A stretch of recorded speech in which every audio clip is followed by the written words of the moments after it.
താളം തെറ്റിയാണ് യൂണിവേഴ്സിറ്റിക്ക് കീഴിലെ ഡിഗ്രി ഏകജാലക പ്രവേശന നടപടികൾ തുടങ്ങിയത്. മൂന്നാം ഘട്ട അലോട്ട്മെന്റ് എത്തിയപ്പോഴേക്കും പല സ്ഥാപനങ്ങളിലും സീറ്റുകൾ ഒഴിഞ്ഞുകിടന്നു. ഇതുമായി ബന്ധപ്പെട്ട നടപടികൾ വിവിധ കോളേജുകൾ വൈകിച്ചതോടെ നാലാം ഘട്ട അലോട്ട്മെന്റും വൈകി. നിലവിലെ സ്ഥിതിയിൽ ഒരു മാസമെങ്കിലും എടുക്കും ഡിഗ്രിയുടെ പ്രവേശന നടപടികൾ പൂർണ്ണമായും അവസാനിക്കാൻ. ഡിഗ്രി പ്രവേശനം വൈകുന്നത് ബാധിച്ചത് PG പ്രവേശനത്തിന് കാത്തിരിക്കുന്നവരെയാണ്. വിവിധ യൂണിവേഴ്സിറ്റികളുടെ PG പ്രവേശന നടപടികൾ അന്തിമഘട്ടത്തിലെത്തിയെങ്കിലും കോഴിക്കോട് സർവകലാശാലയിൽ പ്രവേശനത്തിനുള്ള നോട്ടിഫിക്കേഷൻ പോലും പുറപ്പെടുവിച്ചിട്ടില്ല. കാലിക്കറ്റ് യൂണിവേഴ്സിറ്റിയുടെ ഒരു PG പോസ്റ്റ് ഇതുവരെ ഒന്നും പോയിട്ടില്ല.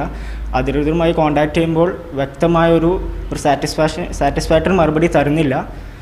ഇതിൻ്റെ ഗതികേട് എന്താണെന്ന് വെച്ചാൽ ഇവിടുത്തെ കാലിക്കറ്റ് യൂണിവേഴ്സിറ്റി പഠിക്കുന്ന പിള്ളേർ ഇനി MGയിലും അതുപോലെ തന്നെ കേരളയിലും പോയി അഡ്മിഷൻ എടുക്കേണ്ട ഗതികേടാണ്. നിലവിലെ അവസ്ഥയിൽ പ്രവേശനം എപ്പോൾ തുടങ്ങാനാകുമെന്ന് പറയാനാകില്ലെന്നാണ് യൂണിവേഴ്സിറ്റി അധികൃതരുടെ വിശദീകരണം. PG പ്രവേശനവും ഏകജാലകമായതിനാൽ അപാകതകളുണ്ടായാൽ നവംബർ അവസാനത്തോടെ മാത്രമേ ക്ലാസുകൾ തുടങ്ങാനാകൂ. പ്രവേശന നടപടികൾ അനന്തമായി നീളുന്നതിനാൽ തെക്കൻ മേഖലകളിലെ യൂണിവേഴ്സിറ്റികളെ ആശ്രയിക്കേണ്ട ഗതികേടിലാണ് വിദ്യാർത്ഥികൾ. അഫ്താബ് റഹ്മാൻ, മീഡിയ 1, മലപ്പുറം.